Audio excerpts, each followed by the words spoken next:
Hello everyone, সবাই কেমন আছো? আশা করছি সবাই অনেক বেশি ভালো আছো।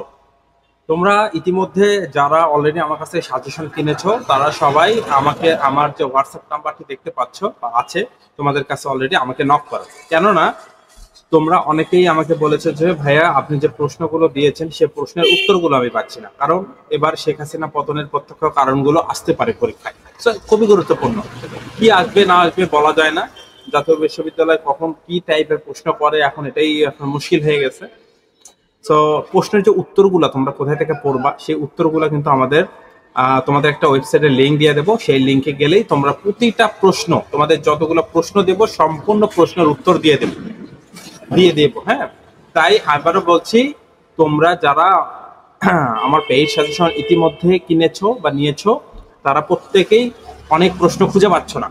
সো আমাদের এখানে চ্যাপ্টার ওয়াইজ এগুলো আছে, এগুলো মিডিয়াম গুরুত্ব।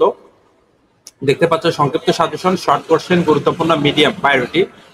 শেখ হাসিনা পতনের কারণগুলো কি কি আসতে পারে, তারপরে অসামরিকরণ প্রক্রিয়াটা কি, তারপর জেনারেল এরশাদের প্রত্যক্ষ পতনের প্রত্যক্ষ কারণগুলো কি কি দেখতে পাচ্ছ, উত্তরগুলো দিয়ে দিয়েছি।